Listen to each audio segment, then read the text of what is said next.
नमस्कार दोस्तों, स्वागत है आप सभी का स्टडी विज्ञान प्रकाश में। खंड शिक्षा अधिकारी, लेखपाल भर्ती या फिर यूजीसी नेट, सुपर टेट सभी के लिए वेरी वेरी इंपॉर्टेंट एमसीक्यूज जो कि अप्रैल 2020 के करंट अफेयर्स पर आधारित हैं कि पार्ट 5 में आप सभी का बहुत बहुत स्वागत है। तो ये वीडियो बहुत ही ज़रूरी है आप सभी लोगों के लिए, क्योंकि करंट अफेयर्स के जो प्रश्न होते हैं वो पूछे जाते हैं और इसमें लोग अक्सर गलती कर देते हैं। देखिए, स्टैटिक में गलती तो बिल्कुल नहीं होनी चाहिए, लेकिन करंट अफेयर्स भी आपका तैयार होना चाहिए। औरों की अपेक्षा अगर आप बेहतर प्रदर्शन नहीं करते हैं तो आप सफल कैसे होंगे, तो ये तो आप खुद ही समझ रहे होंगे। फिलहाल यहाँ पर मैं इस वीडियो में 17 और 18 यानी कि कल और आज के जितने भी इम्पोर्टेंट करंट अफेयर्स बनते हैं उसको हम करेंगे रिवाइज, और इसके पहले का जो करंट है वो भी मैंने आपको एक छोटे छोटे वीडियोज़ के रूप में दे दिया है, तो उसको भी आप लोग देख सकते हैं। तो यहाँ पर पहला प्रश्न है कि बांग्ला कैलेंडर में पोइला बैशाख के रूप में मनाया जाता है, मतलब ये जो कैलेंडर होता है उसकी किस तारीख को पोइला बैशाख के रूप में मनाया जाता है। दोस्तों, आपको बता दें सबसे पहले कि बांग्लादेश में 14 अप्रैल को, अभी हाल ही में 14 अप्रैल को जो है पोइला बैशाख ये दिवस मनाया गया है, और ये बांग्ला कैलेंडर का पहला दिन होता है। तो विकल्प ए यहाँ पर सही है कि बांग्ला कैलेंडर के पहले दिन को पोइला बैशाख के रूप में मनाया जाता है। अब इसी से जुड़ता हुआ एक सवाल और भी है। प्रश्न ये बनेगा कि बांग्ला कैलेंडर की शुरुआत किसने की थी? तैमूर, अलाउद्दीन खिलजी, नसीरुद्दीन महमूद या फिर अकबर? और इस प्रश्न का सही जवाब होगा कि ऑप्शन डी। देखिए, अकबर ने क्या किया था, 1556 की बात है ये। अकबर ने 1556 में बंगाल क्षेत्र में भूमि कर संग्रह समय को चालू करने के लिए, यानी कि इसी दिन से बंगाल में भूमि कर का संग्रह शुरू किया गया था, इसलिए एक नया कैलेंडर ही चला दिया गया था। किसके द्वारा? सम्राट अकबर के द्वारा। कब? 1556 में 14 अप्रैल के दिन। ठीक है, तो ये आप जरूर याद रखना। और इसी क्रम में एक अगला सवाल है, नियर बाई स्पॉट फीचर ये किस ऐप में मिलेगा? अमेजन, गूगल पे, फ़ोन पे या फिर फ्लिपकार्ट में? नियर बाई स्पॉट, तो दोस्तों ये जो फीचर है ये जो इसके यूज़र होंगे उनको ये बताता है कि आसपास की कौन सी दुकान, ग्रोसरी की दुकान, किराने की दुकान या फिर कोई भी दुकान, कौन सी दुकान खुली हुई है। ठीक है, तो ये इसको इंडिकेट करेगा, नियर बाई स्पॉट। और ये फीचर आया है किसमें? गूगल पे में। फिलहाल जो भीम है, BHIM, और गूगल पे, ये सबसे ज़्यादा प्रयोग में लाए जा रहे हैं ये ऐप, और ये काफ़ी सुविधाजनक भी हैं। ठीक है, चलिए आगे बढ़ते हैं। और एग्जिट फ्रॉम लॉकडाउन रिपोर्ट ये हाल ही में जारी की गई है, किस संस्था के द्वारा ये जारी की गई ये आपको बताना है। Exit from lockdown report, SEBI, NASSCOM, CII या फिर MHRD? सही जवाब इसका होगा CII। अच्छा, CII का फुल फॉर्म क्या होगा? इसका फुल फॉर्म होगा कॉन्फेडरेशन ऑफ इंडियन इंडस्ट्री, यानी कि भारतीय उद्योग परिसंघ। ठीक है, तो CII यानी कि भारतीय उद्योग परिसंघ, ये इसका फुल फॉर्म होता है। तो ये जरूर आप लोग याद रखना, भारतीय उद्योग परिसंघ। इसका जो हेडक्वार्टर है वो कहाँ पर है? हेडक्वार्टर इसका है नई दिल्ली में, और इसकी स्थापना कब हुई थी? अब से लगभग 125 साल पहले, 1895 में। ठीक है, और इसके अध्यक्ष कौन है ये सवाल भी आपको पता होना चाहिए, तो मैं तीनों को बता देता हूँ। अध्यक्ष इसके कौन है? विक्रम किर्लोस्कर इसके अध्यक्ष हैं। कौन है अध्यक्ष? विक्रम किर्लोस्कर इसके अध्यक्ष हैं। तो इसके उपाध्यक्ष कौन है? उपाध्यक्ष कौन है? ये हैं TV नरेंद्रन। ठीक है, TV नरेंद्रन। और इसके DG कौन है? डायरेक्टर जनरल, तो ये हैं चंद्रजीत बनर्जी। चंद्रजीत बनर्जी। ठीक है, तो अच्छा, ये जो एग्जिट फ्रॉम लॉकडाउन रिपोर्ट है इसमें क्या कहा गया है? देखिए, CII ने, यानी कि भारतीय उद्योग परिसंघ ने विभिन्न क्षेत्रों को उनके जो इलाके हैं उसमें कोरोना वायरस के सेंसेशन, यानी कि उनके संक्रमण की तीव्रता के आधार पर चरणबद्ध तरीके से खोलने को कहा है। यानी कि जब लॉकडाउन खोला जाएगा तो ये नहीं कि एक दिन पूरा भारत खुल गया, ऐसा मत करिए। CII ने कहा कि पहले चरण में फार्मास्यूटिकल्स और विनिर्माण क्षेत्र को ओपन किया जाए, सेकेंड स्टेज में कृषि बाजार संचालन, खाद्य और किराना को ओपन किया जाए, और उसके बाद जो बाकी के क्षेत्र हैं उनको ओपन किया जाए। तो ये 3 चरण बताए गए हैं CII के द्वारा। ठीक है, तो ऑप्शन सी इसका सही जवाब है। अगला प्रश्न है, विश्व धरोहर दिवस मनाया जाता है। विश्व धरोहर दिवस मनाया जाता है कब? 15 अप्रैल, 18 अप्रैल, 20 अप्रैल या फिर 25 अप्रैल? तो दोस्तों इस प्रश्न का सही जवाब क्या होगा? ऑप्शन बी, यानी कि प्रतिवर्ष 18 अप्रैल को विश्व धरोहर दिवस के रूप में मनाया जाता है। और इसका प्रायोजक कौन होता है? इसका प्रायोजक होता है यूनेस्को। ठीक है, कौन होता है? यूनेस्को। तो यूनेस्को के बारे में हम डिटेल में जानेंगे थोड़ा सा आगे, थोड़ा सा इंतजार करिए। सबसे पहले मैं आपको बता देता हूँ विश्व धरोहर दिवस के बारे में। तो संरक्षित स्थलों पर जागरूकता के लिए सांस्कृतिक, ऐतिहासिक एवं प्राकृतिक विरासतों की विविधता और रक्षा के लिए 18 अप्रैल को वर्ल्ड हेरिटेज डे मनाने की शुरुआत हुई है। वर्ल्ड हेरिटेज डे, ठीक है।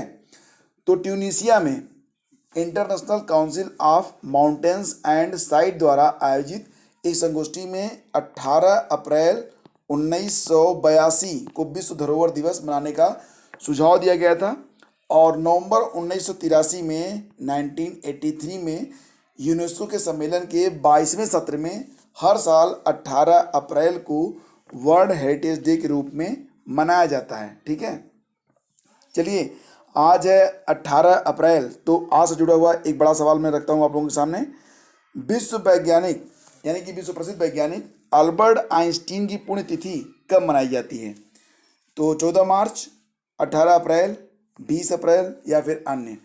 तो दोस्तों इसका सही जवाब है 18 अप्रैल। देखिए जो अल्बर्ट आइंस्टाइन है वो अपनी थियरी ऑफ रिलेटिविटी के लिए जाने जाते हैं और इनका जन्म हुआ था 14 मार्च 1879 में।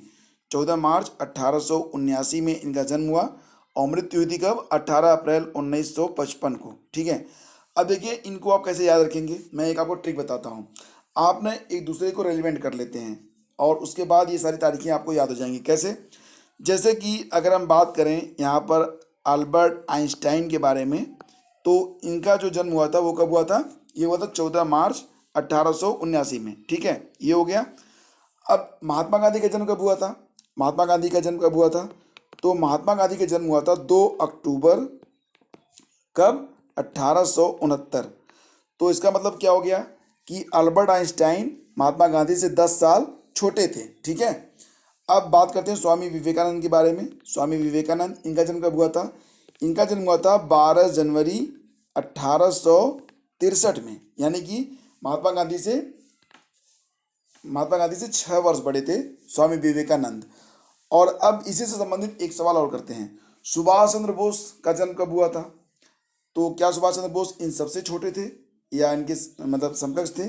तो सुभाष चंद्र बोस का जन्म हुआ था 23 जनवरी 1897।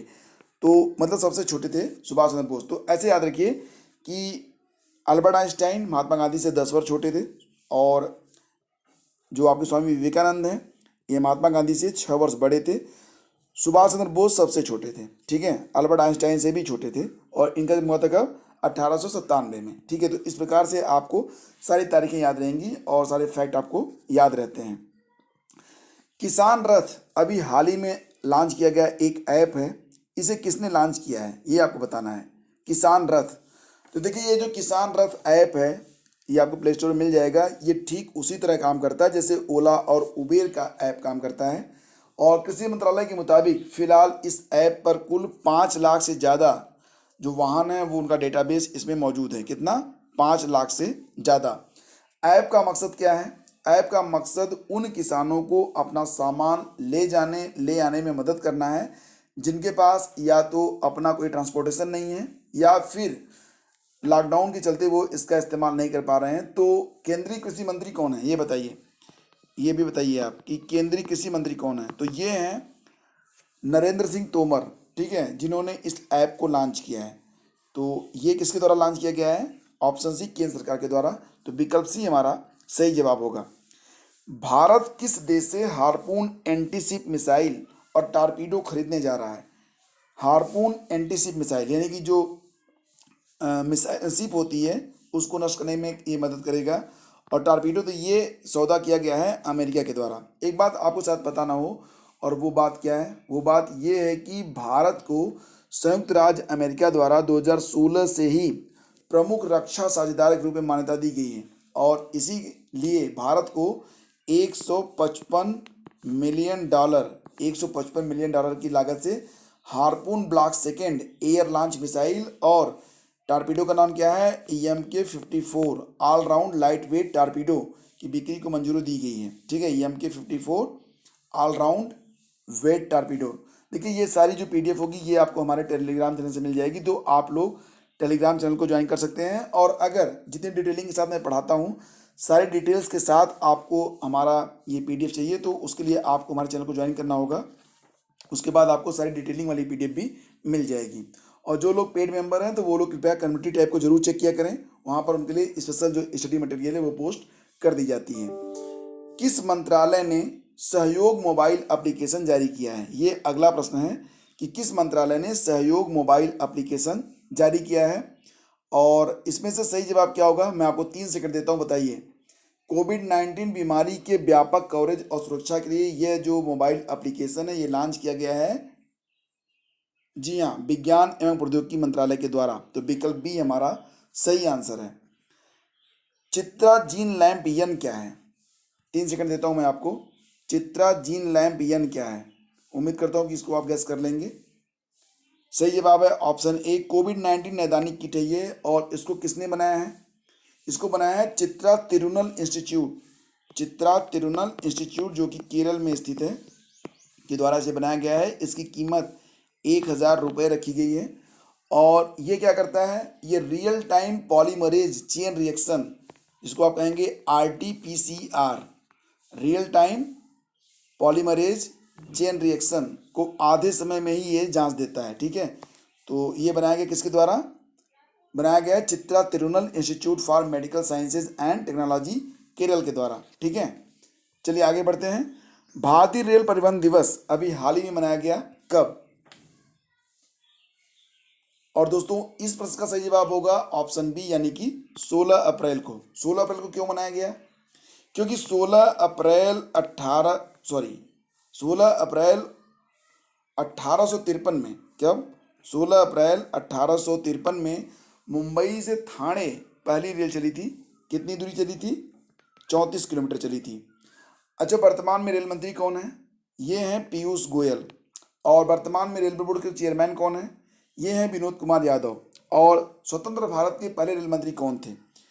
तो स्वतंत्र भारत के जो पहले रेल मंत्री थे उनका नाम क्या था? उनका नाम था जॉन मथाई। विश्व धरोहर समिति के 44वें सत्र को स्थगित कर दिया गया है, किस देश के द्वारा? किस देश के द्वारा यह काम किया गया है? सही जवाब है चाइना के द्वारा, यानी कि विकल्प बी हमारा सही जवाब है। यूनेस्को के बारे में जान लेते हैं। UNESCO, यूनेस्को, ठीक है, फुल फॉर्म क्या होगा? United Nation Education Scientific and Cultural Organisation. United Nation Education Scientific and Cultural Organisation. कब बना था ये? 1945 में। और हेडक्वार्टर कहाँ पर है? हेडक्वार्टर है पेरिस में। डीजी कौन है? डीजी है ऑड्रे एजोले। ठीक है, तो ये इतने फैक्ट आपको पता होने चाहिए। एडिसन पुरस्कार जो कि सोशल इनोवेशन के लिए दिया जाता है, ये भी हाल ही में दिया गया, किसको? आईटीसी को, टाटा पावर को, रिलायंस को, बताइए। और ये पुरस्कार दिया गया है टाटा पावर को। टाटा पावर को सामाजिक नवाचार श्रेणी और सामाजिक ऊर्जा समाधान उप श्रेणी के तहत club energy switch off to switch on अभियान के लिए सम्मानजनक ग्लोबल एडिसन अवार्ड से सम्मानित किया गया है। एडिसन, ये वही एडिसन है जिन्होंने विद्युत बल्ब की खोज की थी। एडिसन मतलब थॉमस अल्वा एडिसन के नाम पर दुनिया के सर्वश्रेष्ठ जो इनोवेशन और इनोवेटर्स होते हैं उनको ये सम्मान दिया जाता है। एडिसन अवार्ड के साथ पहचाना जाने वाला सबसे अधिक प्रसन्नता में क्या है? यह देखिए, जो कंपनी नवाचार और इनोवेशन को व्यावसायिक रूप से स्टार्ट करती है तो उसके लिए टाटा पावर को यह पुरस्कार प्रदान किया गया है। ठीक है, तो अगला प्रश्न क्या है? पेटीएम जनरल इंश्योरेंस का नया एमडी और सीईओ किसको बनाया गया है? पेटीएम जनरल इंश्योरेंस का नया एमडी और सीईओ किसको बनाया गया है? ये बनाया गया है विनीत अरोड़ा को। याद रखना, ये काफ़ी इंपॉर्टेंट क्वेश्चन है। अब एक सवाल आप सभी लोगों से करूंगा कि पुथु वृक्षम या पुथंडू, ये एक त्यौहार है, ये किस राज्य में मनाया जाता है?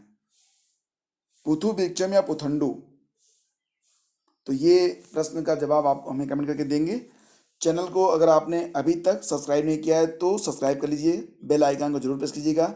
बेल आइकन को प्रेस करने के बाद ऑल पर आकर क्लिक कर दीजिएगा, तब आपको हर वीडियो की नोटिफिकेशन सबसे पहले मिलने लगेंगे। सोशल मीडिया पर अगर आप हमसे कनेक्ट होना चाहते हैं तो आप हमें स्टडी विद ज्ञान प्रकाश लिखकर सर्च कर सकते हैं। लिंक आपको वीडियो के डिस्क्रिप्शन में भी मिल जाएगा। Thank you so much. Have a great day. जय हिंद।